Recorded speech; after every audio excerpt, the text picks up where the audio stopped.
This meeting is being recorded. Amen. Est-ce qu'ensemble pourrons recevoir notre formateur, Boris Yapmo? Tu as toute la place.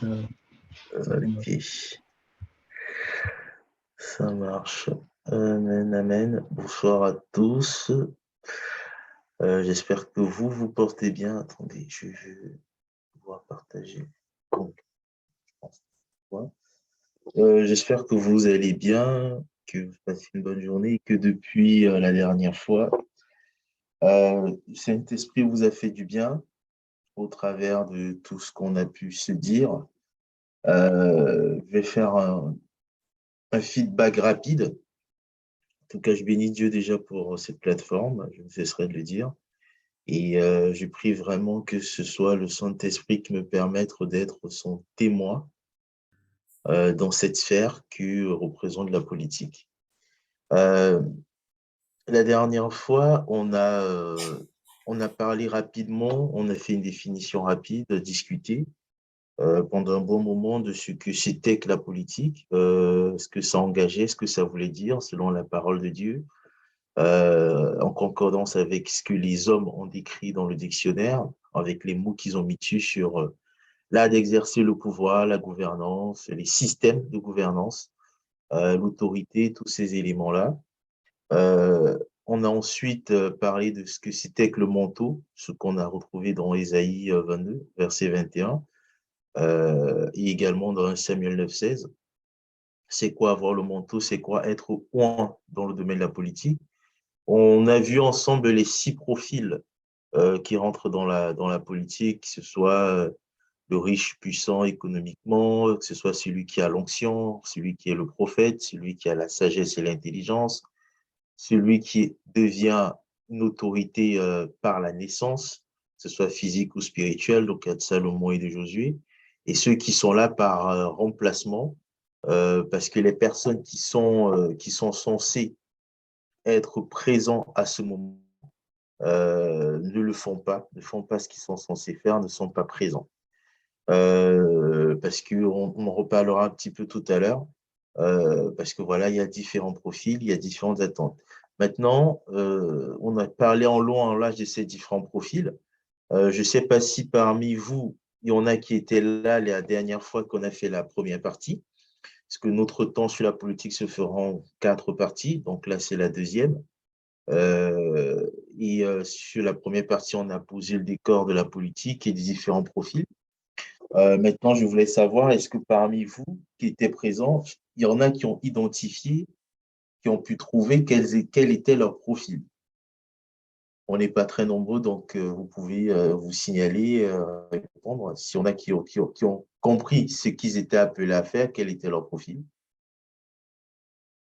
Christopher?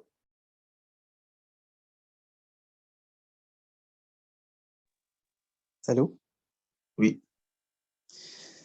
Oui, j'ai compris les différents profils, mais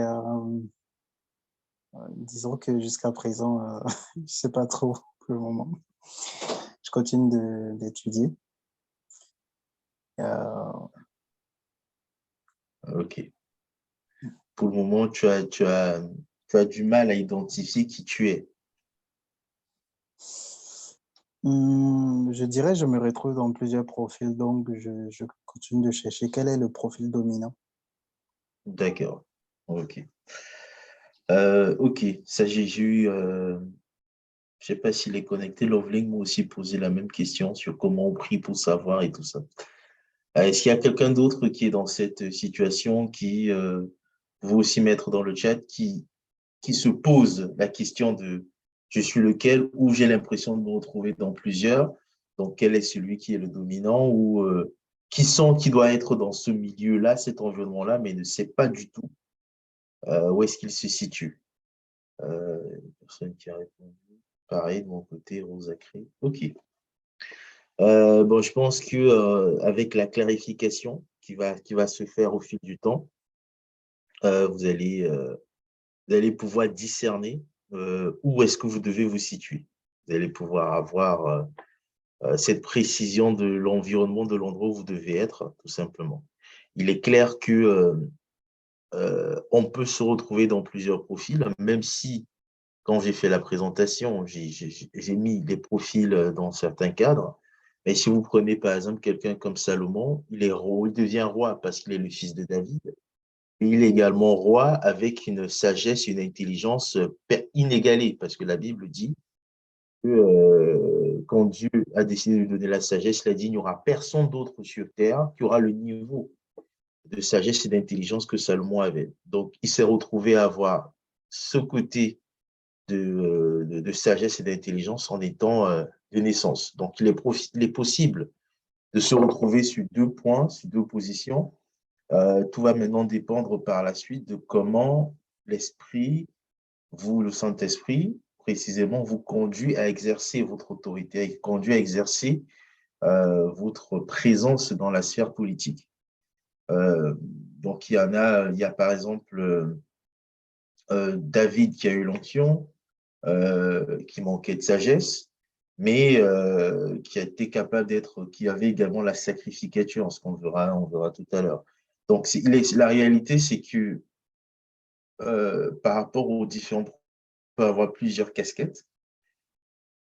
Maintenant, il faut prendre le temps de demander avec précision au Saint-Esprit où est-ce que je me situe avec mes différentes casquettes. Qu'est-ce qui est le dominant? Quelle est la place que je dois occuper? Au-delà du profil qui me qualifie, quelle est la place que je dois occuper?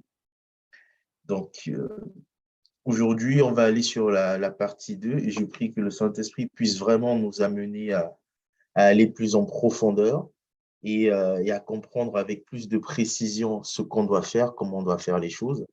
Je vais essayer d'être le plus simple possible dans mes explications et aller sur les éléments pas à pas pour qu'on puisse comprendre et prendre un temps de prière.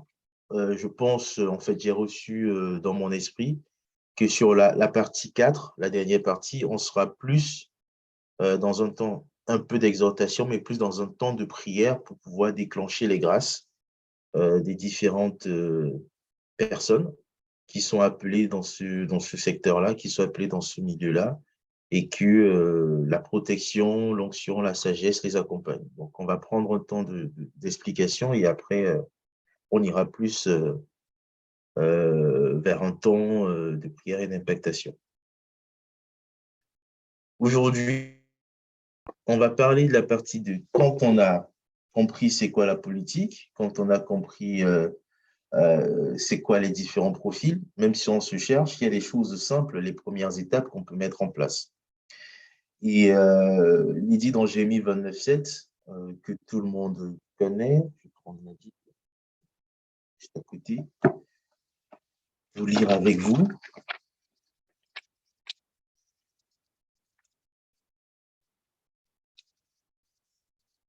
Donc, la Bible que j'ai prise parce que je suis en déplacement, donc la Bible que j'ai avec moi, c'est Parole de vie. Donc, c'est un peu comme le français courant. Donc, Jérémie chapitre 29 au verset 7.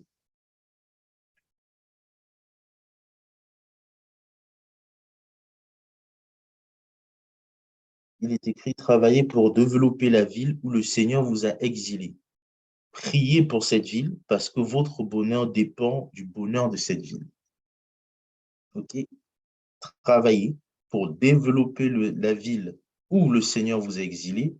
Priez pour cette ville parce que votre bonheur dépend du bonheur de cette ville. Dans cette parole, en fait, il y a plusieurs éléments qui rentrent en compte. Quand on dit souvent là où le Seigneur vous êtes allé en captivité, là on dit là où vous avez été exilé, parfois on prend ça comme uniquement ceux qui ont quitté leur pays de naissance. C'est-à-dire, on va dire, OK, il y a des gens qui sont allés en France, ils viennent de Côte d'Ivoire, du Gabon, du Cameroun, je ne sais pas où. Donc, c'est par rapport à la France. D'autres vont dire, OK, j'ai quitté le Sénégal, je suis allé au Mali, donc c'est par rapport au Mali. Mais il faut comprendre, au-delà de l'aspect purement territorial, naturel, dont je viens de donner l'exemple, qui est une réalité, qui est même une vérité, il y a également le fait que Dieu, depuis la Genèse, a créé les êtres humains. Donc, depuis la Genèse, nous sommes au ciel. On est esprit. Ce qui veut dire que quand on est manifesté sur terre, on arrive sur un territoire où il nous a envoyés. En dehors du fait que ce soit pour le pays, on va dire Côte d'Ivoire, Cameroun, France, Belgique, États-Unis ou autres, il y a déjà le fait que sur la terre, on a été envoyé. Ça, c'est la première chose qu'il faut intégrer. Quand on comprend avec profondeur cette parole, quand Jérémie va parler, il faut aller à la dimension de se dire, OK, je suis sur terre, donc le simple fait que je sois sur terre, sachant que depuis la Genèse, on me dit que j'ai été créé dans les cieux, Dieu me connaissait avant que je ne sois dans le sein de ma mère, il m'avait déjà établi, il m'avait déjà fait ceci. Ça veut dire que dans les cieux, j'existais déjà et il m'a envoyé quelque part. Donc, le quelque part là, il me dit, je dois travailler, comme il écrit dans le début du verset, pour développer là où il m'a envoyé. Et ça, c'est avant de prier. Parce qu'il y a la suite, il y a une logique.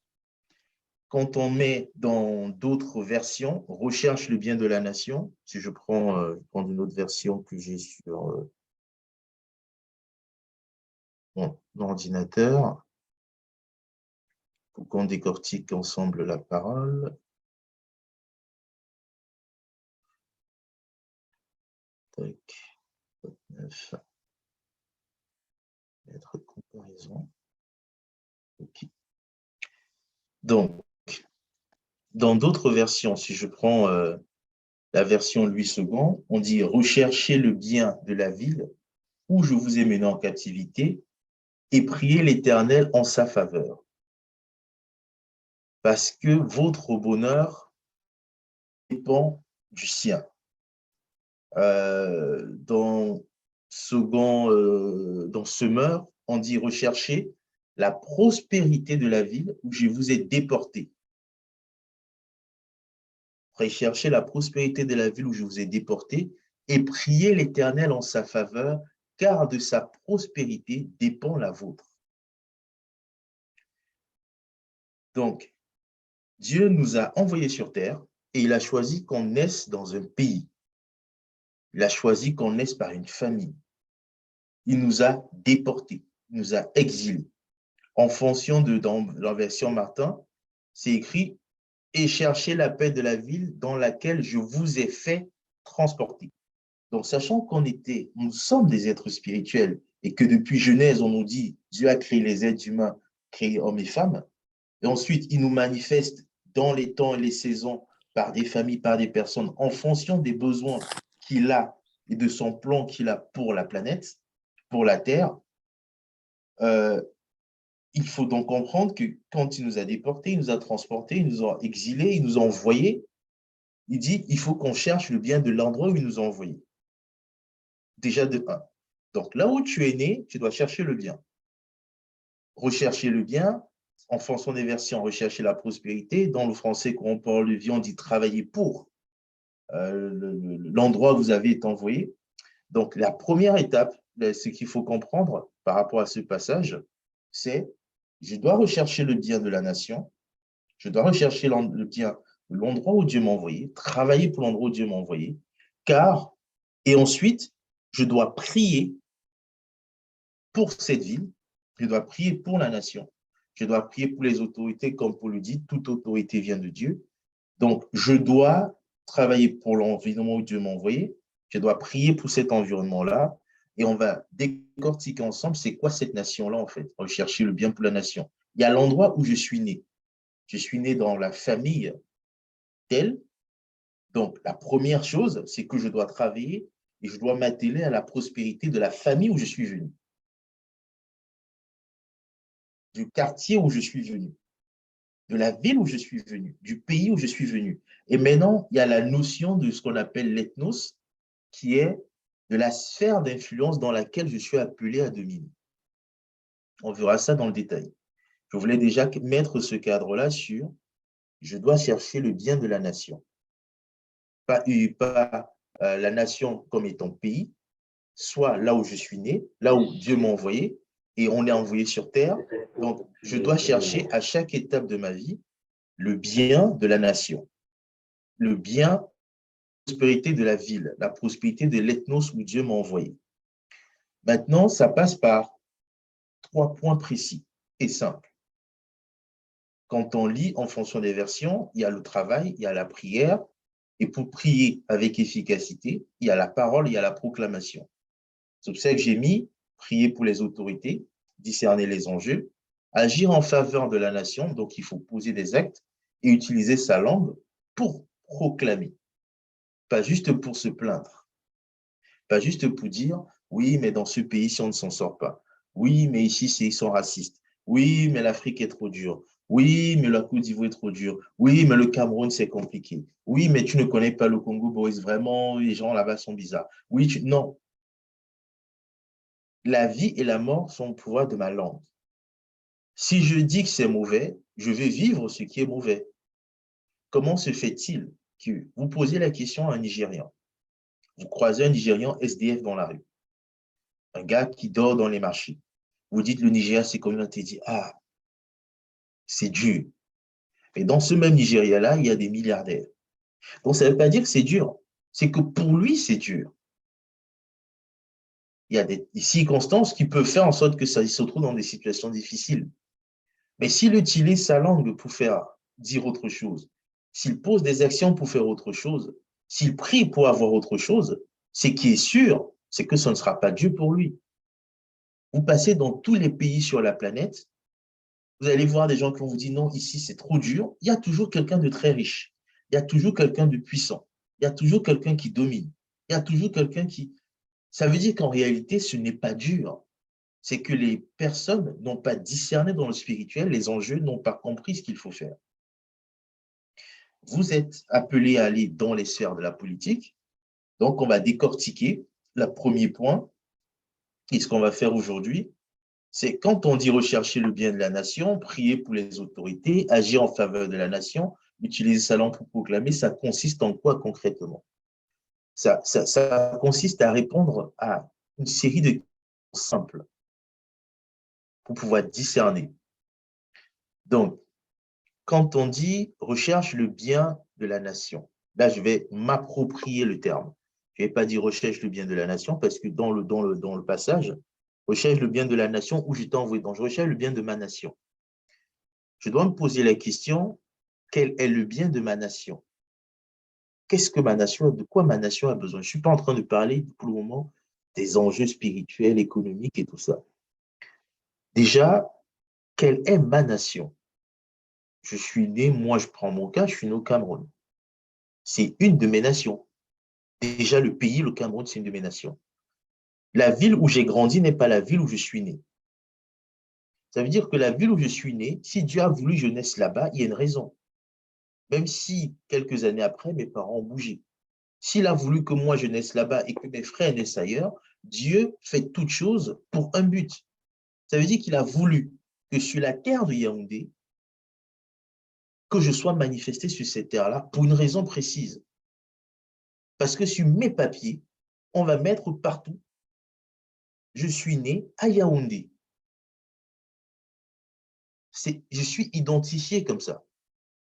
Ça veut dire que quand Dieu décide que quelqu'un naisse quelque part, ce n'est pas un hasard. On a quelque chose à faire. Quand on parle je prends par exemple l'apôtre Pierre, on dit Pierre zélote et autres, il n'est pas qu'il était quelqu'un de zélé. En fait, le terme zélé vient d'une ethnie juive, les zélotes et autres. Mais on identifiait les personnes par rapport à où ils venaient, par rapport à où ils étaient nés. Même Jésus, on l'appelait Jésus de Nazareth. Pourtant, il est né à Bethléem, mais il a grandi à Nazareth. Donc, quand on l'identifie, on dit, oui, mais ce n'est pas le gars de Nazareth, donc c'est le Jésus qui a grandi, qu'on a vu grandir à Nazareth. On a enlevé une partie de sa vie où il est né à Bethléem, il a vécu en Égypte un petit moment avant de venir à peu près quelque temps avant l'adolescence. Il a grandi pendant une vingtaine d'années à peu près à Nazareth. Donc tout le monde se rappelait, c'est le gars de Nazareth. Ce n'est pas un hasard. Si même Jésus, on l'identifie par rapport à où il est, où il a grandi, je ne peux pas, moi, arriver aujourd'hui et me dire, parce que je vis à Paris, je vais m'identifier, je ne vais plus m'identifier par rapport où je suis né. Malheureusement, les gens ont tendance à souvent se dire, ah non, regarde, franchement, tu sais, moi, je suis né au village. Dieu n'a pas fait ça au hasard. On doit avoir une fierté de le dire. Et il faut comprendre pourquoi il m'a fait naître là-bas.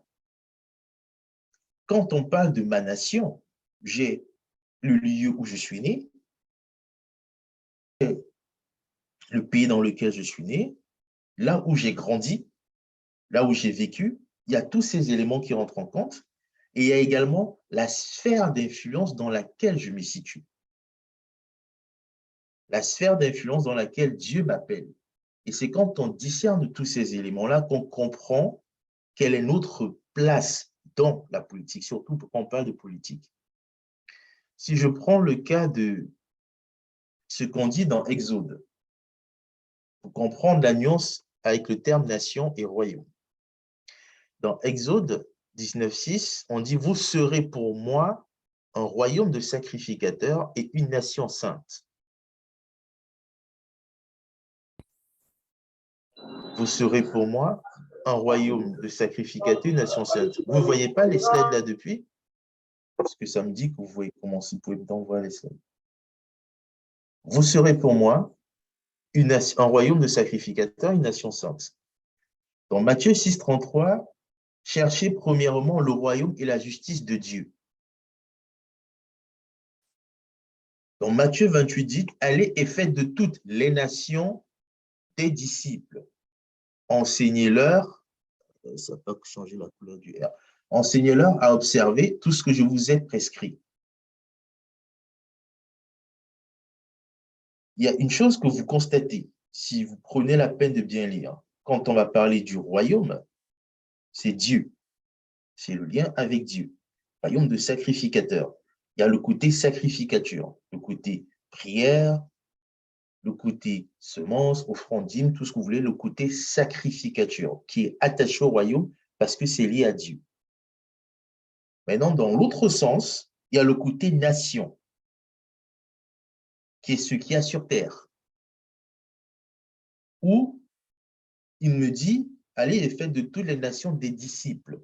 Ça veut dire que allez dans toutes les sphères, allez dans tous les lieux où vous êtes censés dominer pour faire des disciples. J'ai mis les 3 pointiers, mais la parole dit les baptiser et autres, ainsi de suite. Enseignez-leur à observer ce que je vous ai prescrit. Il faut faire la nuance précise entre je cherche le royaume et je cherche la nation. Le royaume de sacrificateur, c'est pour Dieu. Dieu dit, moi, vous êtes pour moi un royaume de sacrificateur. Vous êtes donc pour moi, en fait, des personnes avec qui je suis en communion. Quand la Bible dit chercher premièrement le royaume et la justice de Dieu, en gros, en priorité, je dois chercher ma relation avec Dieu. Je dois chercher la communion avec Dieu. C'est quand je suis en communion avec lui, quand je suis dans sa présence, que je peux aller vers les nations, c'est-à-dire que je suis en haut avec lui, dans le royaume, et c'est en partant du royaume que je peux descendre et aller chercher les nations que je vais discipliner. Je suis en haut dans le royaume des cieux, je suis avec Dieu, je suis dans sa justice, et non, je peux descendre parce que c'est là qu'il va m'envoyer chercher les différentes nations que je vais discipliner, à qui je vais faire des enseignements, à qui je vais donner des règles. Quand on parle de faire des disciples, c'est dans le passage dans Matthieu 28, on va parler de, je vais prendre ça, je vais lire la totalité du verset.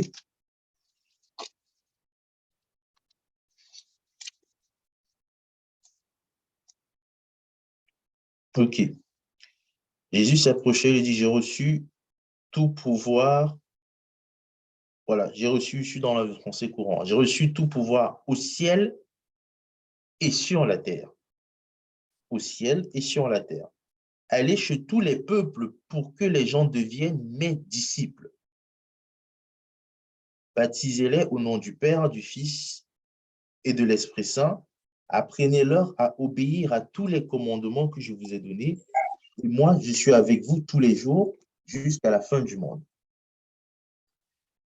Dans d'autres versions, si je prends tac, Matthieu 28,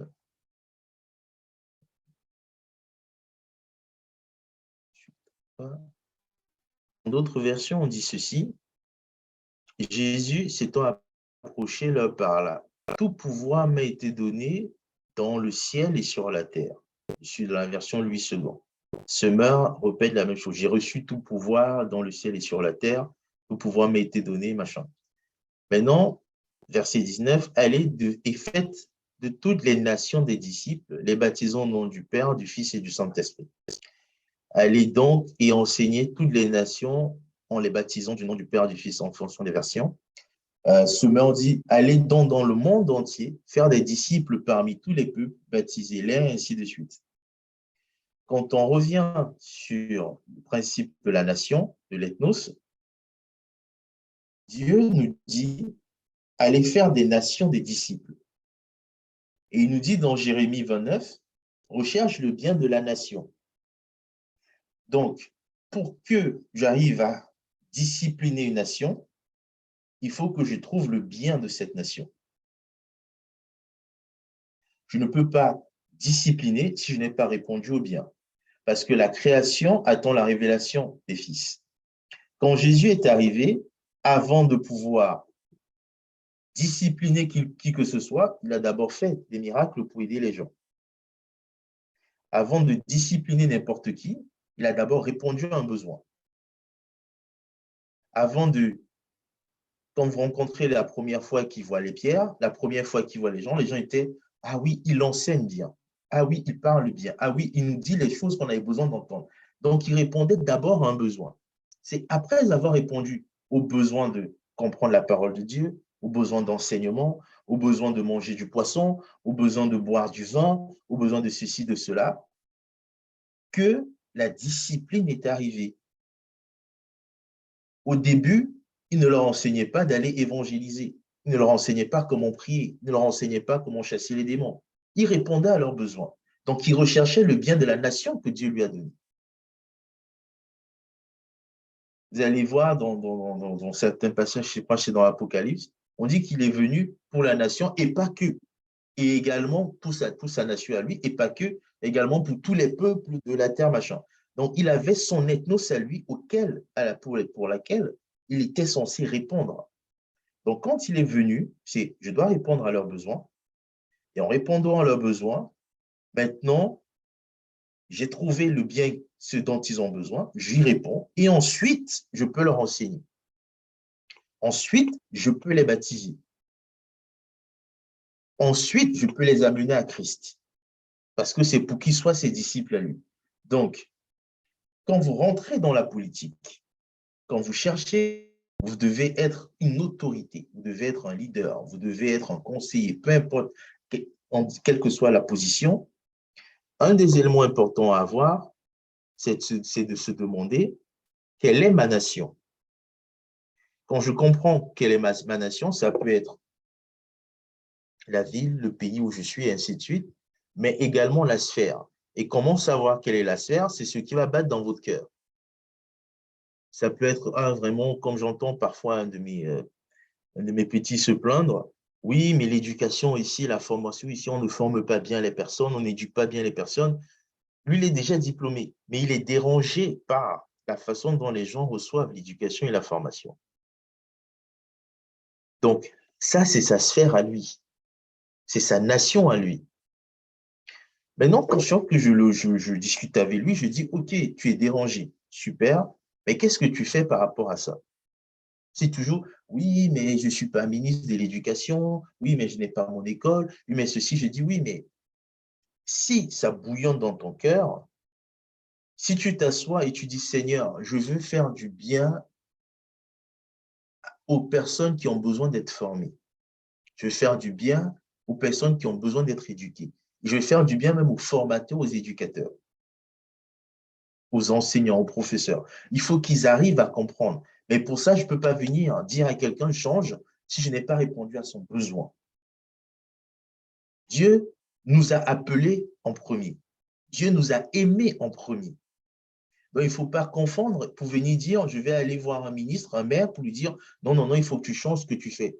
Je ne le connais pas, je n'ai jamais répondu à ses besoins. Il ne va pas m'écouter parce que Dieu a fait un ordre.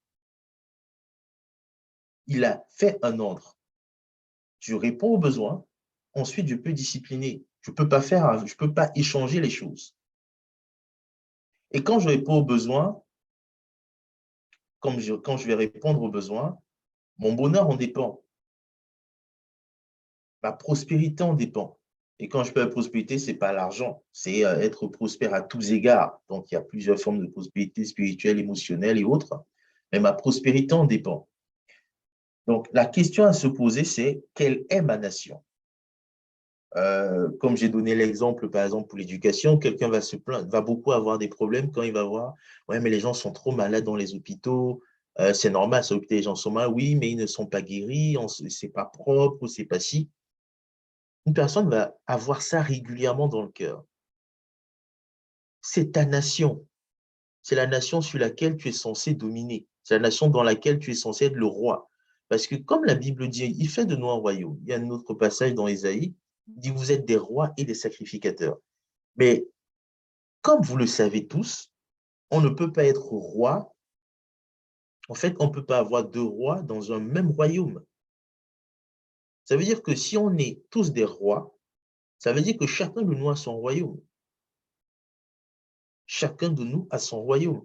Et même dans les sphères qui semblent être les mêmes, chacun de nous a son royaume. Il faut comprendre quelle est ma nation, comprendre où est-ce que je dois dominer. Maintenant, si je prends le cas de la santé, par exemple, ça peut être du genre, oui, les problèmes de santé, oui, les gens ne sont pas bien, l'hôpital est pourri, l'hôpital est ceci, ça bouillonne dans ton cœur. OK, qu'est-ce que tu peux faire pour que ça change? Au lieu d'aller chercher tout de suite à dire, bon, je vais changer, je vais être médecin, c'est une solution. OK. Et non, vraiment, les directeurs d'hôpitaux, je ne comprends pas comment ils font, je ne comprends pas si. Toi, à ton niveau, qu'est-ce que tu peux faire? Comment est-ce que tu peux changer les choses? Rechercher le bien de la nation, prier pour sa nation, ça passe par là. C'est d'abord aller demander à Dieu, Seigneur, mon cœur bouillonne chaque fois que je vois cette situation. Je viens me poser devant tes pieds et dis-moi quelle est la chose la plus simple que je puisse faire. La chose basique que je peux mettre en place. Et je vous assure que quand vous allez commencer à poser une pierre, vous allez très vite, si c'est ce que Dieu attend, vous allez très vite monter parce que vous répondez aux besoins. Parce que quand la création attend avec un ardent désir la révélation des fils, c'est que dès qu'un fils se présente, boum, ça accélère les choses. Parce qu'on attend. On ne va pas attendre, non, non, parce qu'on est tellement dans l'attente, on va le propulser. Et Dieu va t'équiper. Ce n'est pas toi qui vas décider, mais Dieu va équiper. On a souvent tendance à se dire, on fait les choses petit à petit. C'est une vérité, mais c'est parce qu'on tâtonne. Si vous rentrez dans votre couloir, les choses ne vont pas se faire petit à petit. Si vous êtes dans l'endroit où vous devez être, ça va aller très vite. Ce qui prend le temps, c'est de retrouver l'endroit où je dois être, me préparer, poser les premières actions. C'est ça le plus difficile. Souvent, on avance sans trop savoir. Vous voulez faire dans la politique, vous êtes appelé dedans, donc vous êtes appelé à gouverner, vous êtes appelé à exercer l'autorité. Mais maintenant, gouverner, exercer l'autorité, ce n'est pas juste en étant maire ou ministre, comme je vous ai dit la dernière fois. Dans le spirituel, je peux exercer l'autorité. Si je prends le cas de Samuel, quand on a parlé, il exerçait l'autorité dans le spirituel. Sans lui, personne n'avait la couronne sur sa tête. C'est lui qui mettait la couronne. Donc, spirituellement, il exerçait l'autorité sur David, sur Saül et d'autres, parce que c'est lui qui avait la puissance. S'il ne versait pas lui sur ta tête, tu fais ce que tu veux, tu ne seras pas roi. Le jour où Dieu lui dit, j'ai enlevé l'autre, il vient te dire, bon, Dieu est parti. Et Dieu l'envoie, bon, on va mettre l'huile sur la tête d'un autre. C'est lui qui porte l'onction. Donc, dans le bien de la nation, vous pouvez être la personne qui porte l'onction dans la nation, qui doit élever les personnes. qui doit discerner, qui doit comprendre ce qu'il y a à faire. Quand vous cherchez le bien de la nation, posez-vous la question, qu'est-ce que de quoi mon voisin a besoin? Quelle est la chose qui me dérange quand je marche dans la rue? Quelle est la chose qui me dérange quand je vais à l'école, quand je vais en entreprise, quand je vais à la banque, quand je vais à l'hôpital? Il y a des endroits où quand moi je vais, ça ne me dit rien, quel que soit comment c'est fait, ça ne me dérange pas du tout. Genre, on dit, oui, mais attends, regarde, c'est comme si, regarde, c'est comme ça. Je me dis, ouais, ok, ça ne me touche même pas. Mais il y a d'autres endroits où quand j'arrive, avant d'arriver, j'ai déjà les poils qui s'irrissent parce que je dis, ah non, mais vraiment, je ne comprends pas comment il fonctionne. Parce que c'est ma sphère. Et chacun de nous a un environnement dans lequel il a ce type de réaction-là. Il faut discerner cet environnement. Discerner quel est cet environnement, discerner quel est ce lieu, comprendre ce qu'il y a à faire. Et quand je trouve quelle est ma nation, c'est lié aux hommes, le royaume, c'est lié à Dieu. Quand je trouve quelle est ma nation, quand je décide de prier pour ça, la deuxième étape qu'on va voir, c'est comment est structurée cette nation. Parce qu'avant de prier pour une autorité, il faut savoir quel est le rôle de l'autorité. Qu'est-ce que l'autorité peut faire? Qu'est-ce que l'autorité ne peut pas faire? Si je prends comment est structurée ma nation, je vais prendre le cas, pour comprendre comment c'est structuré, il faut se poser des petites questions simples. Qui domine? Qui fixe les règles? Qui régule? Qui est le leader? Qui contrôle? Qui fait la répression? Tout organe, je vous assure, tout organe dans ce monde, dans tous les pays du monde, dans tous les royaumes sur terre, dans toutes les nations, et même dans le royaume des cieux, il y a une structure. Comprendre une nation, c'est comprendre sa structure. Je vais prendre un exemple. L'éducation. C'est une nation. Maintenant, qui domine dans l'éducation, c'est-à-dire quelle est la personne qui est non pas le leader qui fait avancer les choses, qui tire les choses, machin, truc et autre, mais la personne qui semble être celui qui peut faire bouger tout l'édifice par sa puissance, qu'elle soit financière, spirituelle, qu'elle soit politique, ainsi de suite. Quelle est la personne qui est au-dessus de tout? Si ça peut être un organe, quand je parle d'un organe, ça peut être, quand je dis organe, il faut comprendre, ça peut être un système, une entreprise, un truc du genre. Donc, si je prends la sphère de l'éducation, par exemple, vous allez avoir dans tous les pays un ministre qui fait l'éducation. Mais le ministre change à chaque mandat présidentiel. Donc, le ministre ne domine pas la sphère. Il est l'un des leaders, il est un leader de la sphère qui change. La tête change. Ça fait partie des leaders. Mais ce n'est pas lui qui domine. Maintenant, si je reste sur la sphère éducation, on va dire, OK, il y a le programme scolaire. Il y a le programme à la fac. Maintenant, ma question est la suivante. Qui décide du programme? Beaucoup parmi vous, vous êtes plein de l'école, mais vous ne savez pas qui a décidé ce que vous devez apprendre à l'école. Et vous priez, Seigneur, je veux réussir. Non, Seigneur, il faut que ça change. Mais vous ne savez pas comment on a fait pour que ça arrive. Vous ne savez pas qui s'est assis quelque part et a décidé, OK, dans le programme d'histoire, même si on est au Cameroun, on va étudier l'histoire de la France. Il y a quelqu'un quelque part qui a décidé ça. Que vous le vouliez ou pas, dans tous les livres qu'on va écrire, on va mettre ça dedans. Parce qu'il y a un homme quelque part, une femme quelque part, qui a fixé la règle. C'est une autorité. Il faut connaître cette personne et prier que Dieu change le cœur de la personne pour qu'elle mette ce qu'il faut dans le programme. Il faut comprendre la structure de la nation. Quand on va dire qui régule, si je prends la sphère éducation, il y a ce qu'on appelle, en France, on appelle les académies. Au Cameroun, on appelle ça les offices du bac, du probatoire, des choses comme ça. Bon, je cite là où je connais, je sais qu'en Angleterre aussi, ils appellent ça les académies. En gros, vous avez une forme de société d'État qui va décider pendant une période quelles sont les heures de cours. Ça veut dire quoi? Parce que quand on comprend le fonctionnement, la structure d'un organe, d'une nation, quand ils disent l'école commence à 7 heures, ça commence à 7h30, que tu veux ou pas, toi, étudiant, élève ou autre, les gars ont décidé à quelle heure tu dois te réveiller. Parce qu'ils ont décidé à quelle heure l'école doit commencer. Ils impactent ta vie, que tu le veuilles ou pas. Si tu ne respectes pas la règle qu'ils ont fixée, tu es puni. Ça, je parle de l'école, je parle de l'éducation. Si je prends la même chose dans la santé, il y a les mêmes règles. Il y a quelqu'un qui a décidé, si tu veux être médecin, tu dois prêter serment.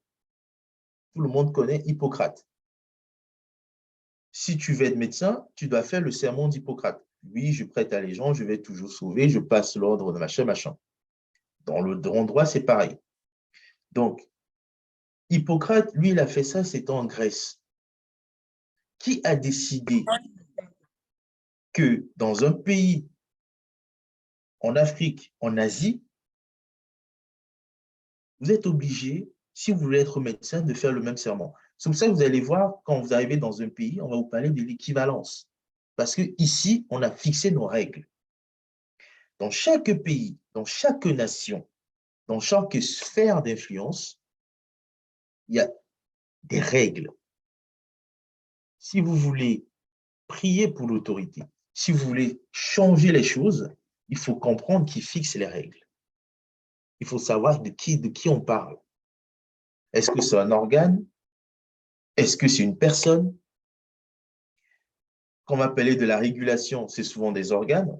On va dire, OK, quand je parle d'organes, je parle d'entreprise, de sociétés d'État, ce genre de choses, d'entités publiques ou privées. On va parler des régulateurs.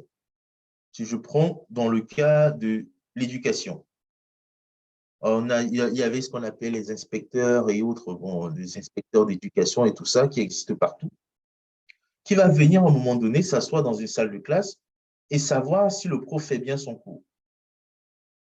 Donc, lui, il est là pour s'assurer et réguler et contrôler que ce que tu dis correspond à ce qu'on nous, à ce que quelqu'un qui a écrit les règles a demandé que ce soit fait. Donc, il y a toujours cet organe de contrôle. Et si tu sors du cadre, on te punit. Donc, si je veux changer l'éducation, ce n'est pas en restant dans mon coin, en priant juste et en priant de la mauvaise façon que les choses vont changer. Je dois étudier ma nation. Je dois comprendre sa structure. Là, j'ai pris le cas de l'éducation. Si je prends le cas de la santé, c'est pareil. Dans la santé, on a fixé des règles. On a fixé à partir de quel moment on décide que quelqu'un est décédé. On a fixé à partir de, même si ils ont fait les études scientifiques du corps humain et tout ça, ils ont fixé des éléments de fonctionnement dans le secteur de la santé. Pour être pharmacien, tu dois faire ça, même si, je prends un cas, hein, Dieu descend, le Saint-Esprit vient, comme avec la femme Bétsalel. Il vous donne l'intelligence, la sagesse, l'onction pour guérir les malades. Vous êtes capable, parce que ça arrive à beaucoup, moi je connais plein de gens qui sont capables, quand vous dites, ah, je ne vais pas bien, ouais, peut-être il faudrait que tu prennes tel produit, tel produit. La personne a l'onction pour ça. Mais parce qu'elle ne respecte pas les règles qu'un humain a établies, elle ne peut pas exercer son onction comme elle veut. Elle ne peut pas.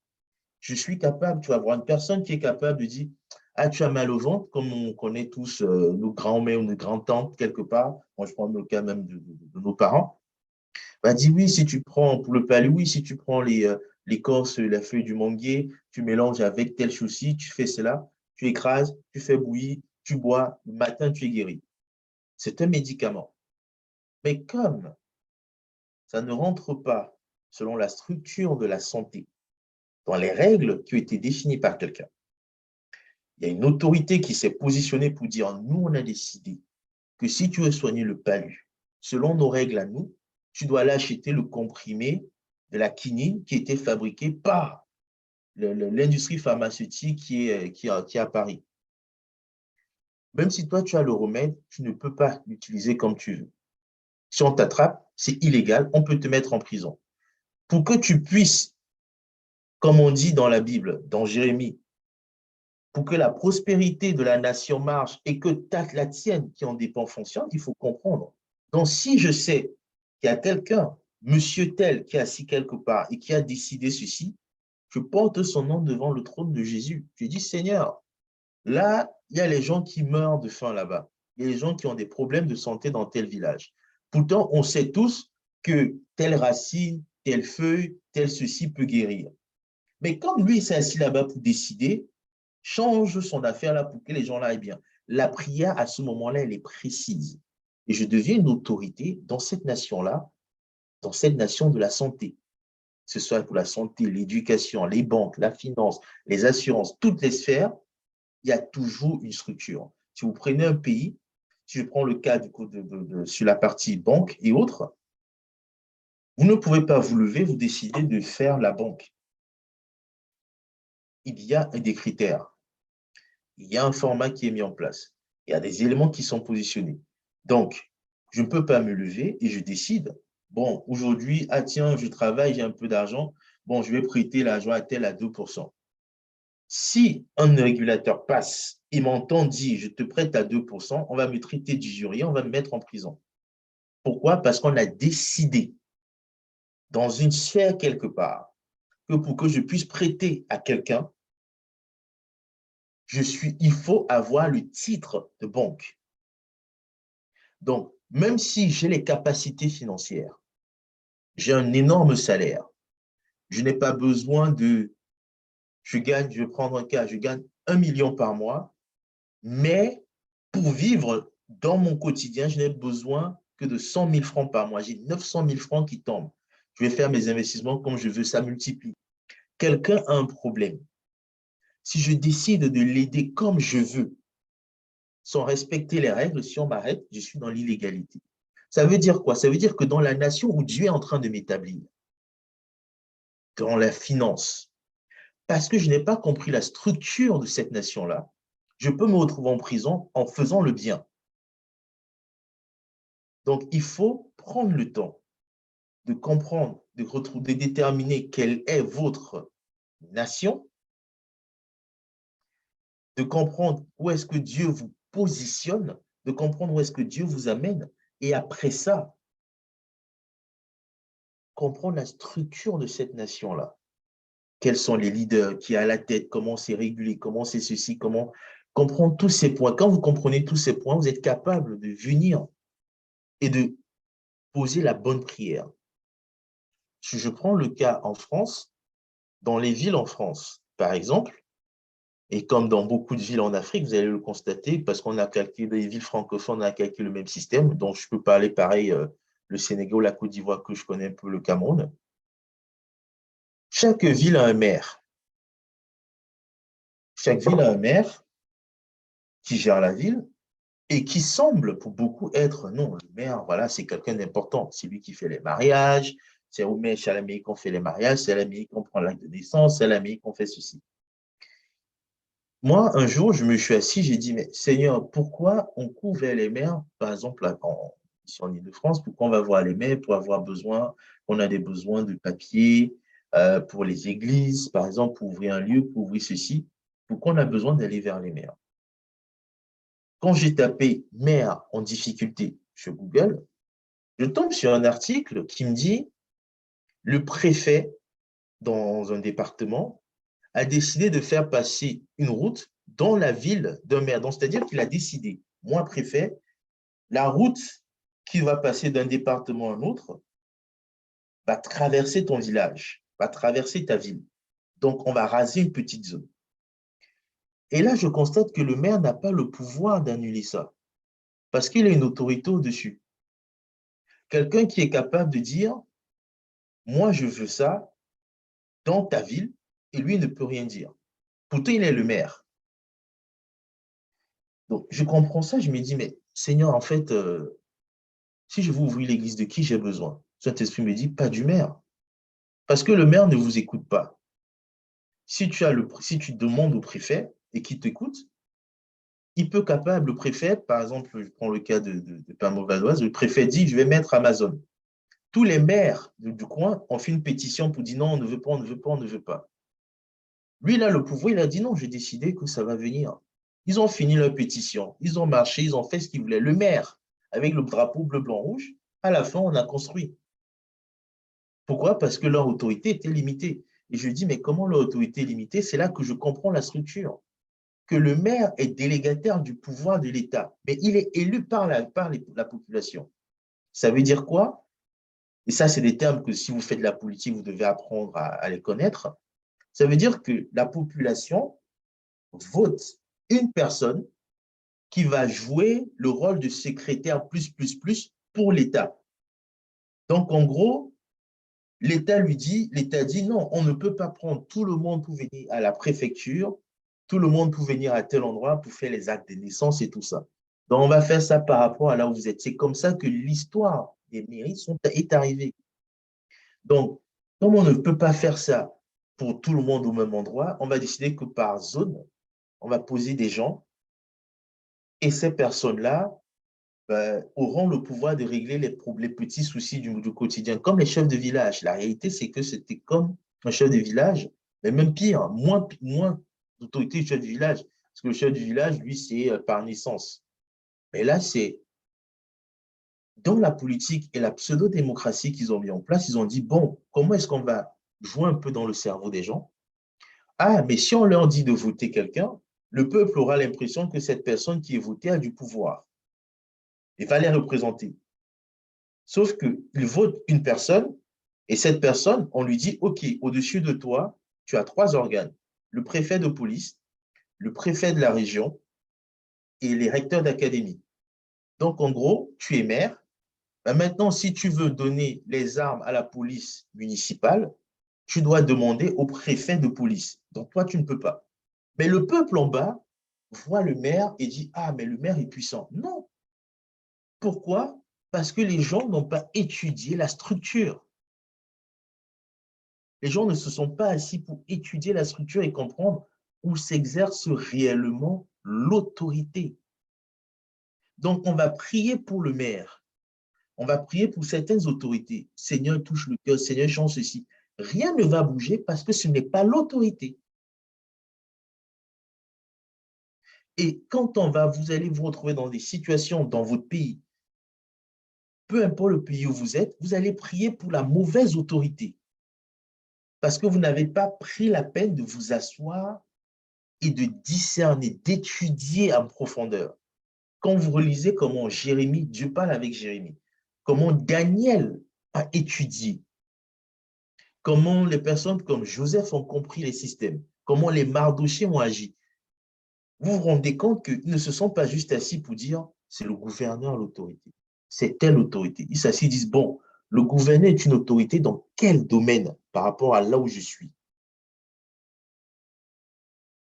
S'il est l'autorité pour tel sujet, je dis ah, dans ma région, le gouverneur est l'autorité suprême pour tel sujet, tel sujet, tel sujet. OK. Donc, quand je dis je vais prier pour les autorités pour tel sujet, bah, par rapport au gouverneur, je vais prier. Si je vais prier pour le sujet de, je ne sais pas, les routes qui sont mauvaises, le maire, je dois étudier qui a l'autorité de donner la possibilité qu'on construise la route. Vous croyez que les maires là sont contents quand il y a les trous sur les routes chez eux? Non. Lui-même, sa voiture, il passe là, ça ne le va pas. Mais pourquoi il ne peut pas? Parce qu'il y a l'autorité est ailleurs. Mais nous, on va se plaindre du maire. Et on va prier, Seigneur, vraiment, le maire, Seigneur, vraiment, le préfet, alors qu'il y a un ministère, quelque part, des travaux publics, qui a l'autorité suprême pour faire tout ce qui est travaux publics. Et dans ce ministère-là, il y a une direction, quelque part, qui décide où est-ce qu'on va aller construire une route cette année, où est-ce qu'on va aller construire un pont dans les 10 prochaines années. Donc, si je veux que ça change, je dois comprendre le système et aller prier pour la bonne personne. On rentre dans le pratico-pratique. Être dans la politique, être dans la gouvernance, comme on a vu la dernière fois, c'est un système qui est mis en place. Il faut comprendre ce système-là. Il ne faut pas juste dire, oui, le président, vraiment, il faut qu'il parte. Non. Le président est élu par le peuple. Ça veut dire quoi? Ça veut dire qu'en réalité, il n'a pas l'autorité suprême. Il n'a pas l'autorité suprême. Quand vous prenez comment Dieu a décidé d'établir les rois, il a dit, comme je l'avais dit la dernière fois dans Samuel, vous choisirez parmi vous celui que j'aurai choisi. OK? Et il va loindre et tout cela. Quand il a parlé, après que le peuple ait choisi Saül, il a fixé les règles, il a dit, vous allez choisir celui que j'ai choisi. Donc, quand un président arrive, il est élu par le peuple, première chose, je prie pour savoir, est-ce que c'est celui que toi, tu as choisi? Si ce n'est pas lui, c'est que la personne qui est là, c'est le pantin, c'est le jouet de quelqu'un d'autre, mais pas de mon Dieu. Donc, j'aurais beau prier que Seigneur, machin, tu ne peux prier que Seigneur, comme tu as fait avec le roi perse, parle à ses oreilles qu'il puisse faire quelque chose. Mais l'autorité n'est pas chez lui. Vous avez vu dans plein de films, plein de séries, des trucs comme ça, où des gens très puissants vont s'asseoir et vont dire, bon, on va financer la campagne de telle personne. Quand vous regardez un président qui arrive, le mec est maire, ministre, son salaire n'est pas énorme. Là, il arrive à faire une campagne à 1 milliard. Ça veut dire que quelque part, il y a quelqu'un qui donne l'argent. C'est qui? Parce que celui qui donne l'argent, il doit rendre des comptes. Donc, l'autorité est ailleurs. Quand vous allez descendre dans d'autres sphères, que ce soit l'éducation, que ce soit la santé, que ce soit le militaire, la défense, la sécurité, que ce soit l'économie, la recherche, toutes les sphères, il y a quelque chose qui domine, il y a des règles qui sont fixées, il y a une régulation qui est mise en place, il y a des organes de contrôle, il y a des organes de répression. Il y a une prison pour tout. Il y a une prison pour tout. Et depuis Exode, Dieu parlait déjà de la prison. Ce n'est pas venu avec les humains comme on connaît aujourd'hui. Il avait déjà dit, si tel fait ceci, vous le mettez à part, vous le mettez dans le coin, vous l'enfermez, machin. Il avait déjà prévu la prison. Donc, si Dieu lui-même a prévu la prison, il faut comprendre que dans tous les secteurs d'activité, quand tu bafoues une règle, il y a une prison quelque part qui t'attend. Et la prison même en elle-même, c'est une sphère. Puisque Jésus est allé lui-même aller chercher les clés des gens qui étaient enfermés dans le sein des morts, dans le séjour des morts. Donc, même spirituellement, là, il y a les prisons. Si spirituellement, il y en a, sur la terre, il y en a. Et c'est des sphères. Parce que tout le monde voit les sphères d'influence comme étant telles, ceux que j'ai cités. Mais on oublie une chose. Si celui qui est assis sur l'organe des prisons, qui dirige les prisons de votre pays, de votre lieu, décide de libérer tous les malfrats ou de libérer de temps en temps un malfrat ou machin parce que le gars va le soudoyer. Mais vous êtes en danger. Mais combien parmi nous prient pour que ceux qui n'ont pas encore le cœur changé restent en prison? Combien parmi nous prient pour dire, ah Seigneur, le criminel qu'on veut libérer là, vraiment change son cœur avant qu'il ne sorte. Parce que si tu ne l'as pas touché là-bas, quand il va sortir là, il va continuer. Le voleur qu'on a arrêté là vraiment change. Parce que s'il sort dans le même état, c'est encore grave. Il est dans la nation où je suis. Si je ne recherche pas le bien de cette personne, il peut sortir de la prison, la première personne qui va agresser, il sort de prison, il n'a pas travaillé, il n'a pas machin, il sort à 10 heures. Je suis désolé, à 20 heures, il a faim, il faut qu'il mange. Il n'était pas salarié en prison. Bon, dans les prisons européennes, parfois, ils ont un petit salaire. En Afrique, le gars n'était pas salarié. Mais à 20 heures, il doit manger. Vous croyez qu'il va faire comment? Le premier gars qui croise dans la nuit, là, il va t'agresser parce qu'il faut qu'il mange. Or, il a besoin d'aide. Il a besoin qu'on lui fasse du bien.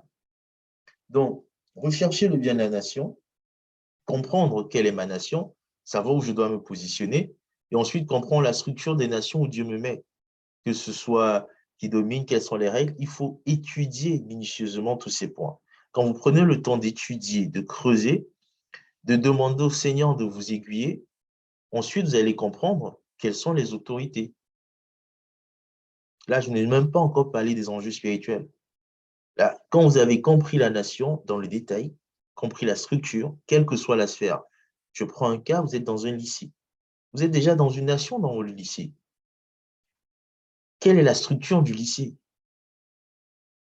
Vous avez un surveillant général, vous avez un censeur, vous avez un proviseur, vous avez un prof, vous avez une conseillère d'orientation. Quel est le rôle de chacun?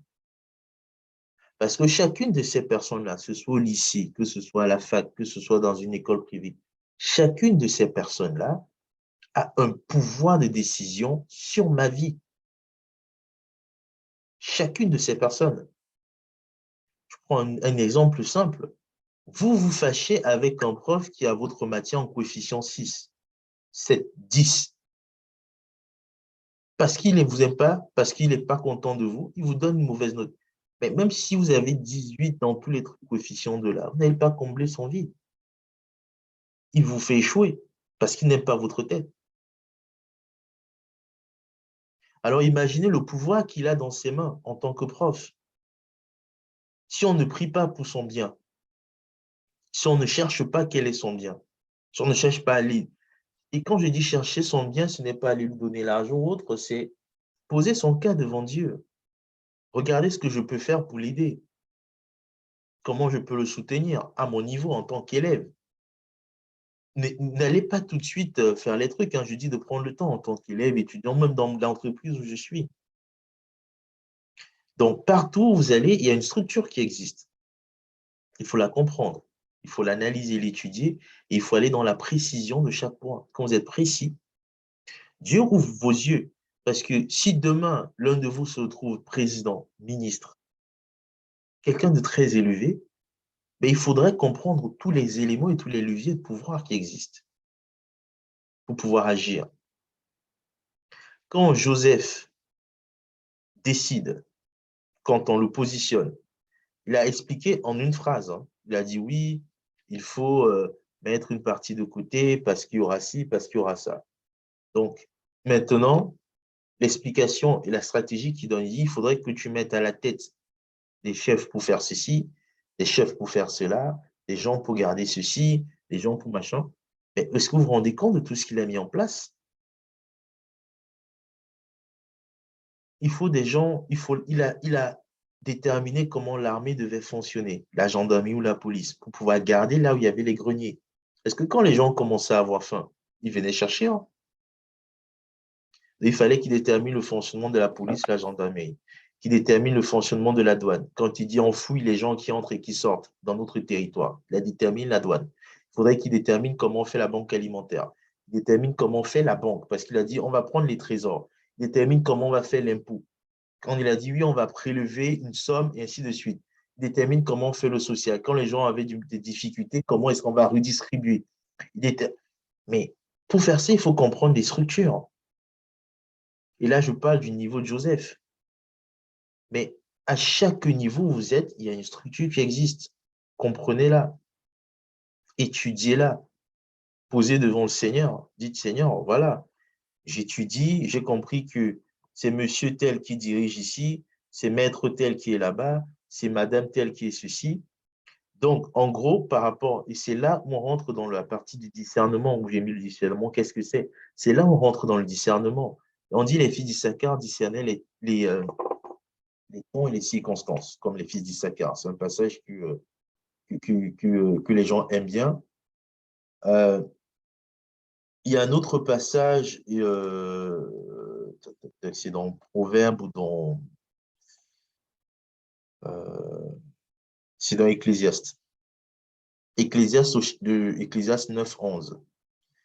Il dit, j'ai encore vu sous le soleil, et là c'est le grand sage Salomon, j'ai encore vu sous le soleil que la course n'est point aux agiles, ni la guerre aux vaillants, ni la richesse aux intelligents, ni la faveur aux savants. Car tout dépend pour eux du temps et des circonstances. Ce que les fils d'Issachar étaient capables de faire, c'est discerner les temps et les circonstances. Quand Salomon s'assoit et dit, mais j'ai étudié, je me suis rendu compte que, en fait, ce n'est pas parce que tu es intelligent que tu deviens riche. Ce n'est pas parce que tu es vaillant que tu vas plus vite. Ce n'est pas parce que tu es sage que tu réussis. Ce n'est pas parce que ça n'a rien à voir. Parce que pour tout le monde là, ça dépend du temps et des circonstances. Donc pour tout le monde, ça dépend du discernement des temps et des circonstances, comme les fils d'Issachar. Arriver à comprendre c'est quoi le discernement des temps et des circonstances, comme les fils d'Issachar, comprendre dans cette saison, dans cette période, est-ce que, je vais donner un exemple très simple à comprendre. Vous savez, par exemple, pour faire pousser le maïs, on met le maïs, on plante le maïs, ceux qui l'ont fait, hein, on met le maïs juste un petit peu avant qu'il ait les premières pluies. Quand il fait un peu chaud, on met le maïs. Quand les premières pluies arrivent, ça arrose la terre. Et puis, pendant, c'est pendant les vacances, à cette période-là, il a un peu plu, il fait frais. Et du coup, le maïs pousse parce que la terre est humide. Maintenant, vous arrivez dans un pays qui est aride et vous dites, bah, il faut que je fasse le maïs. Il y a une chose qui est simple. La terre telle qu'elle est ne peut pas répondre. Elle ne peut pas vous donner, ne peut pas permettre à ce que le maïs pousse. Pour que le temps de la récolte du maïs arrive, il va falloir que je fasse quoi? Que je modifie les circonstances autour de ma plantation. Je vais faire quoi? Je crée une serre. Vous voyez les environnements qui sont complètement fermés, dans lequel je vais arroser le sol. Donc, je ne vais pas attendre la pluie. Moi, je modifie les circonstances. La pluie arrive dans 3 mois, mais moi, je veux le maïs maintenant. Donc, moi, j'arrose le sol. Je modifie une circonstance. Je couvre pour qu'il n'y ait pas les bêtes. Je modifie une seconde circonstance. Je crée une température dans l'espace. Je modifie une troisième circonstance. Le temps d'accomplissement du maïs va arriver parce que j'ai modifié les circonstances. Mais pour modifier les circonstances, il faut que je les connaisse. Et si, quand on va parler du discernement, c'est je dois être en mesure de regarder, de comprendre l'environnement et de dire, avec tel point, tel point, tel point qui est en train de se passer, dans l'analyse, le Saint-Esprit, quand en fait, discerner les circonstances, le Saint-Esprit vous donne le temps. Il vous explique à quel, en fait, vous avez la capacité avec le Saint-Esprit de voir à quel moment ça va arriver avec précision. Et vice-versa. Quand Jérémie, quand Daniel s'assoit, il dit, mais dans les rouleaux, il était écrit qu'il y aurait eu la délivrance du peuple à telle période, ainsi de suite. Daniel ne devait pas être en Égypte quand les gens devaient sortir et tout ça. Hein. Mais regardez ce qui se passe. C'est que le gars s'assoit, il analyse, il dit, mais là, il y a quelque chose d'anormal. Le temps prévu est déjà là. Mais pourquoi ça ne marche pas? Ça veut dire que les circonstances ne sont pas réunies pour que ça marche. À ce moment-là, il rentre dans l'intercession. Et l'ange lui apporte la réponse en disant, bon, voilà comment ça va se passer. Et qu'est-ce que l'ange dit dans si vous prenez Daniel 2 et autres? L'ange lui explique tout ce qui va être fait, mais l'ange ne modifie pas, la réponse ne modifie aucune des circonstances, mais modifie le temps. On dit, c'était 70 jours, c'était 70 ans, l'ange vient dire, ça va se faire en 70 jours. Au début, sur toutes les alliances que vous deviez faire sur 3 ans, 4 ans et autres, toutes ces alliances-là, vous allez les faire sur 3 jours, sur 3 semaines. Donc, je modifie le temps, mais les circonstances vont rester les mêmes pour que ça puisse s'accomplir. Pour tout le monde, comme c'est écrit dans l'Ecclésiaste, ça dépend des temps et des circonstances. Le discernement, c'est comprendre le temps et les circonstances. Je peux prier, oui Seigneur, tu peux être une femme, Seigneur, je veux un enfant. Même si, naturellement, dans le temps, j'ai la capacité, dans les circonstances, je dois être marié avec un homme qui est capable de me donner des enfants. Sinon, ma prière ne marche pas. Peu importe ce que je vais dire. Quand on a dit à la mère de Samuel, oui, vas-y. Quand elle a prié, le prophète lui a dit, OK, si tu as fait son inventé, tu auras un enfant à la même période et tout ça. Qu'est-ce qu'elle a fait? Elle n'est pas restée à vie se disant, ah, comme Dieu a parlé, c'est bon. Non, elle a modifié les circonstances parce qu'on lui a annoncé dans un temps où il fallait que les circonstances matchent. Elle finit, elle part, elle sort du temple. On dit, elle va, elle se lave, elle mange, elle fait à manger à son mari. Donc, elle prépare le match de telle sorte que le jour même où la parole a été donnée, les circonstances pour que ça se fasse arrivent. L'année qui a suivi, elle est venue au temple avec l'enfant. Elle est venue dire, bon, l'enfant que tu m'as donné, Seigneur, le voici. Quand on appelle le discernement, que ce soit dans tout ce qui est lié à la gouvernance, il faut être en mesure. Là, ça va être très profond, mais c'est des choses à travailler. Vous allez prendre le temps, vous allez grandir là-dedans. Je vous donne juste les éléments de façon très théorique et très en surface. Mais il faut être en mesure de savoir si les gens marchent dans la rue une fois, deux fois, trois fois, au bout de la quatrième fois, voilà ce qui va se passer. Être en mesure d'analyser une situation et de pouvoir déterminer dans le temps quelles en sera la conséquence. C'est ça, c'est ça votre discernement. Les fils d'Issachar, quand ils s'asseyaient, la sagesse et l'intelligence qu'ils avaient dans le discernement, c'est spirituel. C'est le Saint-Esprit qui vous permet de faire des liens sur des choses que les gens ne voient pas. Parce que discerner, c'est ça. C'est comprendre en fonction des circonstances quel est le temps d'accomplissement et au moment du temps d'accomplissement, quelles sont les circonstances que je dois travailler. Dieu te dit, tu vas être, je ne sais pas, ah, je te vois, tu fais un rêve, tu te vois être docteur quand tu as 25 ans, tu es jeune et autre. Si tu ne te mets pas à l'école à 17 ans, 25 ans va te trouver, tu ne seras pas docteur. Ce n'est pas pourtant que Dieu a menti. Il t'a donné le temps. Et maintenant, tu dois travailler sur tes circonstances. Ah, pour que je sois médecin à 25 ans, bon, je dois aller étudier ceci, je dois faire cela. Oui, je me suis vu, j'ai fait un rêve, je me suis vu, j'étais mère. Oui, pour que tu sois mère à la période où tu as vu là, il y a les circonstances à travailler. Il faut qu'on te connaisse, il faut que tu fasses une campagne, il faut que tu assainisses ceci, il faut que tu fasses ça, tu fasses ça. Dieu va terminer à travers un certain nombre de choses. Pourquoi les gens traversent ça? C'est qu'ils ne discernent pas le temps et les circonstances. Ils reçoivent juste des paroles. Et quand on va, si vous êtes amené à gouverner, c'est juste de discerner le temps et les circonstances. Il y a des gens qui font des études spécifiques pour la prévention pour la guerre, les guerres civiles. Moi, j'ai été choqué. Quand j'ai vu l'étude, ils disent qu'il y a 14 points, 14 étapes avant d'arriver à une guerre civile. Parce que quelqu'un s'est assis à analyser plusieurs guerres civiles. Il s'est dit, il y a 14 points validés, si les gens commencent à s'armer pour se protéger, si des groupes commencent à se faire, si la milice commence à faire ceci, si les gens puissants commencent à partir, si ceci, si cela, si ça, si les 14 points là sont réunis, vous montez, vous descendez, il y a la guerre. Ils sont allés discerner les circonstances qui déclenchent la guerre. Quelles sont les circonstances que vous pouvez modifier pour déclencher la prospérité dans votre nation? Ce soit quand je parle de nation, ce n'est pas l'argent, je précise la prospérité. Quelles sont les circonstances que vous, à votre niveau, sur quel élément vous pouvez toucher qui fait en sorte que la nation où vous êtes censé être puisse aller bien?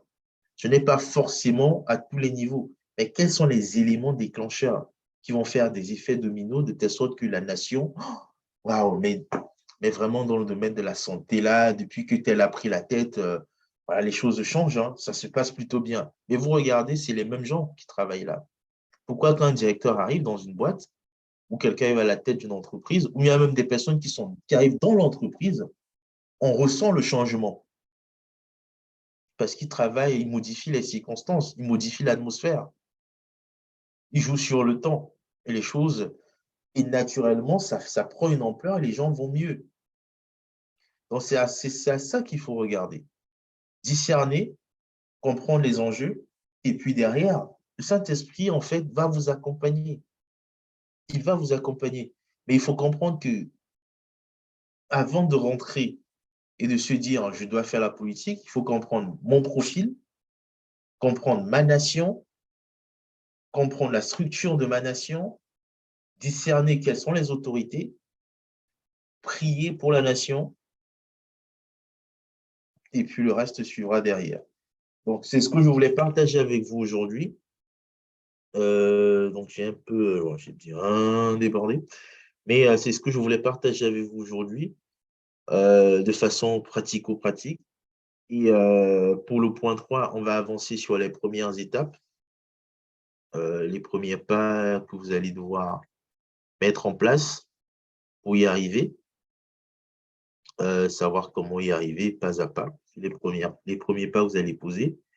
Et je sais que le Saint-Esprit fera le reste. Et pour le dernier point, et comme je disais, j'aimerais bien qu'on puisse avoir un petit temps de prière et avoir une exhortation encore sur d'autres points. Je ne sais pas si vous avez quelques questions avant 23h, qu'on puisse arrêter à 23h30. Bon, il est 23h30 pour moi. Donc, si vous avez quelques questions, je peux prendre une ou deux questions. Ça peut être par écrit ou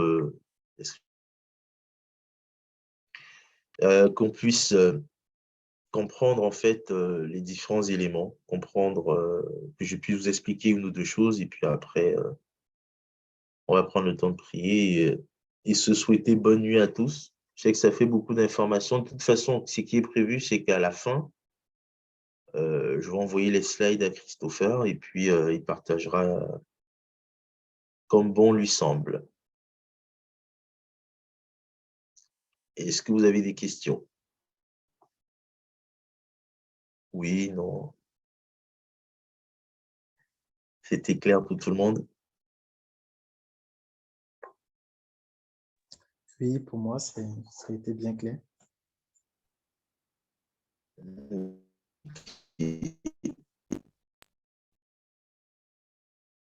Esther, tu peux nous donner des tips pour bien discernement et les circonstances. OK.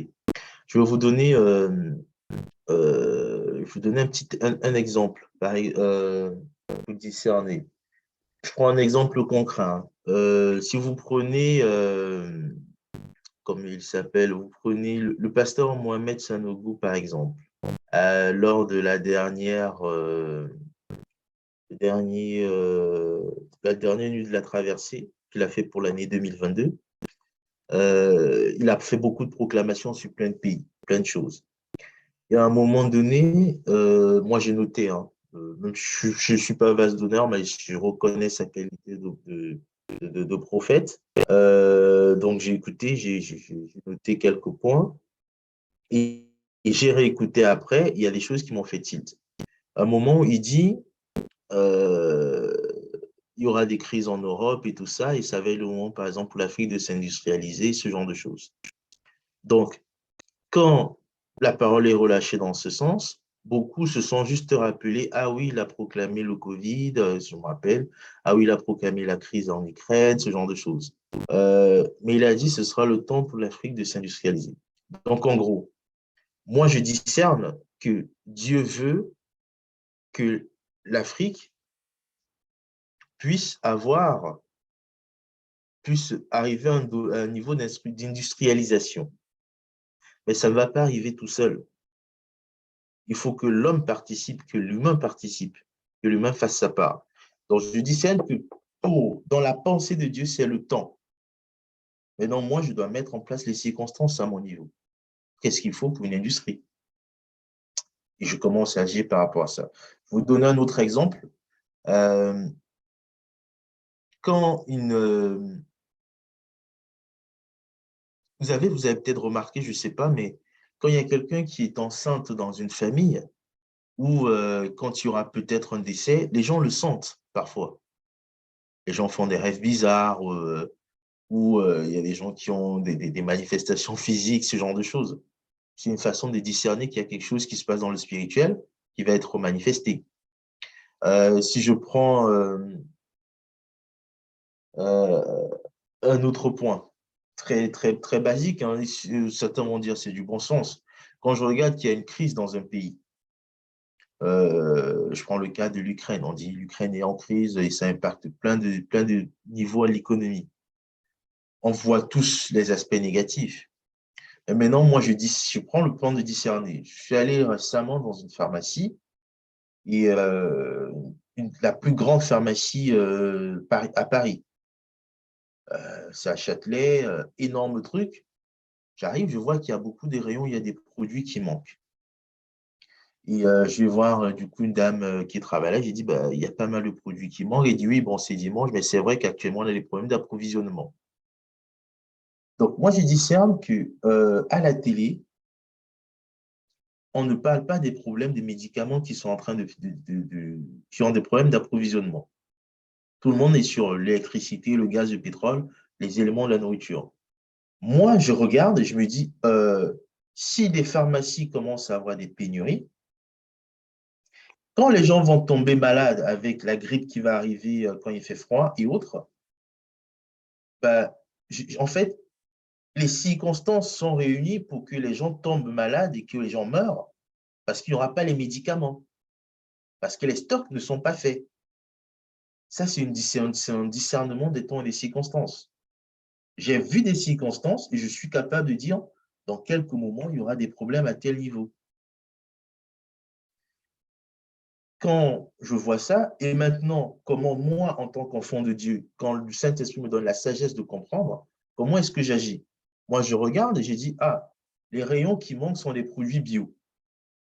Et je me dis, mais si dans les rayons, les produits qui manquent sont des produits, par exemple, des trucs contre les allergies à base de maïs, à base de plantain, à base des produits qui poussent pour la plupart dans les pays chauds, les médicaments qu'on fabrique avec ces éléments-là ne sont pas là, je discerne tout de suite que, mais en fait, si quelqu'un en Afrique, avec les circonstances qui sont en train d'être faites là, décide de mettre sur pied une industrie pour fabriquer le même type de médicaments et de les exporter,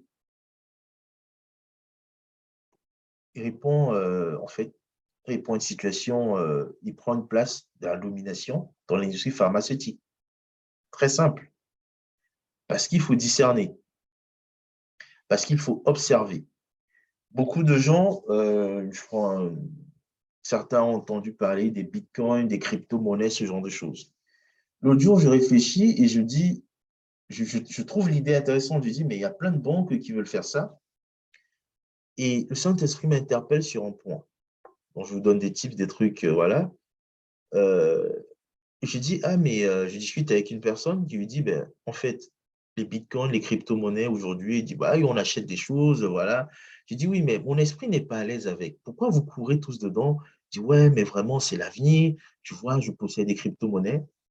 Et je lui ai posé, j'ai été amené à lui poser une question simple. Je lui ai dit, mais aujourd'hui, le bitcoin, ça vaut 15 000 euros, 15 000 dollars. C'est super. Il dit, ouais, si tu vois, ça enrichit. J'ai dit, bon, maintenant, si la banque, demain, fait les cryptos, toi, tu vas acheter la maison. Mais la maison, tu l'achètes à crédit. La voiture, tu l'achètes à crédit. Sur quelle base on va s'appuyer pour fixer la valeur de la maison que tu as achetée? La maison, elle te coûte, je prends un cas, hein, 100 000 francs CFA. Tu as deux bitcoins qui te coûtent tel. Tu vas acheter la maison à un moment donné, tu n'as pas les 100 000, tu demandes à la banque de te faire un prêt. La banque te fait un prêt sur la base que la maison vaut 100 000. Maintenant, toi, tu veux être dans un fonctionnement avec les crypto-monnaies. Sauf que la monnaie, elle varie. Donc, dans ton crédit pour la maison, dans le fonctionnement qui va se passer, c'est qu'à un moment donné, ta maison qui valait 100 000, mais maintenant elle vaut 2 bitcoins, le jour où les bitcoins valent 500 000 euros, ta maison vaut 500 000. La taille de ton crédit a augmenté parce qu'il y a une fluctuation sur la crypto-monnaie. Et là, elle se dit, attends, j'avais jamais vu ce point-là. J'ai dit, bah, la réalité, c'est que quand j'écoute dans les médias, j'écoute partout, personne ne parle de ça. Mais moi, pourquoi j'ai été interpellé? Parce que le Saint-Esprit m'a dit, il y a des réponses par rapport à ça où tu te positionnes, c'est toi qui vas dominer pour les échanges monétaires.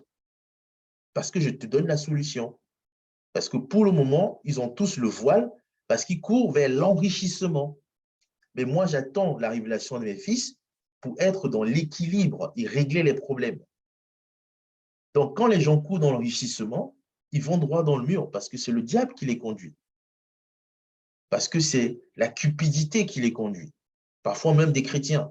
Mais à ce moment-là, ce qui va se passer, c'est que comme ils sont conduits vers la cupidité, il y aura un problème qui va se créer et j'aurai besoin que mes fils révélés soient ceux qui résolvent ce problème. Or, celui qui vient résoudre le problème fixe les règles et domine. Donc, moi, j'observe les gens qui courent vers ça. Je dis, OK, j'attends que l'esprit me conduise pour apporter la solution au problème que vous êtes en train de créer. Et à chaque fois qu'il y a eu une ruée vers l'or, que ce soit l'argent, que ce soit vers un nouveau produit, vers un nouveau type de nourriture, vers un nouveau machin, il y a toujours eu des problèmes derrière. Mais ceux qui ont dominé sont ceux qui sont venus avec la solution. Mais la solution ne vient que parce que je discerne le problème qui est en train d'arriver et je discerne les circonstances qui sont mises en place et dans le temps, je vois ce qui va arriver. Là, j'ai donné 2-3 exemples, mais c'est simple à voir. Si on coupe une route qui permet, si la route, par exemple, est gâtée, qui permet de transporter la tomate pour arriver au marché de la capitale, je vais discerner que, ben, en fait, si la tomate prend du temps pour arriver, ça va pourrir en chemin. Donc, sur le marché, les peu de tomates qui seront en bon état vont coûter plus cher. C'est de l'analyse. Mais avec le Saint-Esprit, quand je le dis, ça a l'air tout de suite pour vous, ça va paraître, avec l'exemple, ça va paraître, ah, mais c'est évident, mais c'est du discernement. À ce moment-là, quand je discerne que, ben, en fait, si la route pour faire venir la tomate est compliquée, ça veut dire que la tomate, à un moment donné, va coûter cher sur le marché. Je suis en mesure de dire que ça va coûter cher dans les 2-3 prochaines semaines. Donc, Dieu me permet de discerner en fonction des circonstances que dans les prochaines semaines, il y aura un problème. Ben, à ce moment-là, je dois, moi, travailler à trouver et apporter des solutions pour répondre à ces problématiques qui vont naître. Soit je permets de faciliter la route, et si je permets de faciliter la route, je mets mon péage, tout le monde va payer. Je vais fixer la vitesse, je vais fixer la régulation, parce que c'est ma route. Soit je mets des endroits où on peut stocker, et je vais dire non, pourquoi stocker? Il faut faire ci, il faut calibrer comme ceci, il faut que ce soit propre. Je fixe les règles parce que c'est moi qui ai trouvé une solution. Les solutions de la société, comme on les voit souvent, oui, regarde, machin, non, il faut discerner. Et ça, c'est des exemples simples de discernement, en fait, à appliquer. Vous analysez, vous demandez Saint-Esprit guide-moi, il va vous donner les réponses. Mais il faut être alerte. L'un des points, en fait, peut-être que je n'ai pas dit, c'est qu'il faut avoir l'esprit alerté. Il ne faut pas dormir. Bon, je ne dis pas dormir, mais il faut être tout le temps ouvert pour essayer de comprendre le monde, analyser, regarder ce qui se passe. Ce n'est pas regarder le journal télévisé tout le temps, mais c'est que quand vous décidez de rentrer dans ce mood-là, dans ce modèle-là, ce fonctionnement-là, le Saint-Esprit vous guide. Vous arrivez n'importe où, vous regardez comment les gens fonctionnent, vous êtes en mesure de dire, dans un mois, dans un an, il va tomber. Vous voyez, Élisée, c'était quand Élisée, il faut que je retrouve le passage, il y a un moment donné dans la Bible, on parle d'Élisée qui voyait les stratégies d'un roi qui devait attaquer le peuple d'Israël. Et on dit, les gens qui étaient autour du roi disaient, oui, il y a un prophète chez eux là qui connaît tes stratégies, même ce que tu penses dans ton lit, il est au courant et il s'arrange à chaque fois à ce que le peuple d'Israël soit positionné au bon endroit pour nous battre. Donc, le roi a dit, OK, ce qu'on va faire, c'est d'aller chercher le prophète. Mon point n'est pas sur l'histoire là et tout, d'aller chercher le prophète. Donc, il envoie un contingent de personnes. Élisée est alerté spirituellement que les gens arrivent. Quand ces gars arrivent, ils prient, boum, ils sont tous aveugles. On les conduit à un endroit. Quand on ouvre les yeux, ils sont devant le roi d'Israël. Et le roi dit non, je ne vais pas vous tuer, mais il faut que vous compreniez que nous sommes un peuple puissant. Mangeons, buvons ensemble et rentrez chez vous. Élisée voit l'une des personnes qui était dans les soldats, un des capitaines parmi les soldats. Il le regarde et il pleure. Il dit, qu'est-ce qui se passe? Il dit, je vois dans mon esprit à quel point tu vas faire souffrir le peuple d'Israël. Là, il avait une notion prophétique. Il dit, je vois à quel point tu vas faire souffrir le peuple. Mais qu'est-ce que Élisée a fait? Rien. Pourtant, il a vu, mais il n'a rien fait. Je ne peux pas dire si c'est Dieu qui lui a dit de ne rien faire. Je ne peux pas dire machin. Je n'ai pas la réponse aujourd'hui. Mais il a été capable de voir dans le temps ce qui va arriver et il n'a rien fait par rapport aux circonstances. Et quand vous regardez comment Élisée est parti, son serviteur, avec toute son onction, vous comprenez. Quand Dieu vous montre, il veut que vous agissiez. Quand il dit à Abraham, OK, je vais détruire Sodome et Gomorrhe, c'est pour que Abraham plaide pour sauver les justes. Ce n'est pas pour empêcher la destruction, mais c'est pour sauver les justes. Élisée n'a pas parlé de dire, ah, OK, bon Seigneur, j'ai vu qu'il va faire souffrir le peuple. Est-ce qu'il n'y a pas moyen de protéger les veuves, de protéger les enfants, de faire ceci? Est-ce qu'on ne peut pas plaider la cause du peuple? Non, il n'a pas fait. Mais quand Dieu va vous révéler des choses, quand vous allez discerner les temps, les circonstances, il faut prier et il faut agir. Il faut se dire, ah, je vois qu'il y aura une guerre, qu'est-ce que je fais pour préparer la guerre? Je vois qu'il y aura une crise, qu'est-ce que je fais pour préparer la crise? À mon niveau, au niveau de votre famille, au niveau de votre nation. Vous pouvez, si vous discernez par exemple que la tomate va coûter cher, bah, sachez que si la tomate en fruits va coûter cher sur le marché, la tomate en conserve va coûter encore plus cher. Si Dieu vous permet de discerner, vous faites quoi? Vous achetez plein de boîtes de tomates, vous gardez. Le jour où ça coûte cher, bah, votre famille se dit, ah ouais, non, mais attends, la tomate coûte cher sur le marché. Tu dis, attends, maman, j'ai mis la tomate là, tu sors tes boîtes de tomates, tu donnes, que tu as gardé sous le lit, parce que tu as discerné et tu deviens une solution. À chaque fois qu'il faudra, tu penses quoi par rapport au truc? Le Saint-Esprit va te dire parce qu'on vient te consulter. Mais il faut reconnaître que c'est le Saint-Esprit. Là, je vous parle, je peux dire des choses. Certains vont dire, ah, mais vraiment, il connaît ton si. Non. Moi, je me laisse guider par le Saint-Esprit. De moi-même, je ne suis rien. Ce n'est que par le Saint-Esprit qu'on peut y arriver. Il faut lui redonner sa place. Il faut lui donner sa place à chaque mois, à chaque instant. Donc, voilà. Donc, on est fini. Je veux rendre grâce à Dieu pour ce temps. Et puis, je te laisse Christopher pour clôturer ce moment.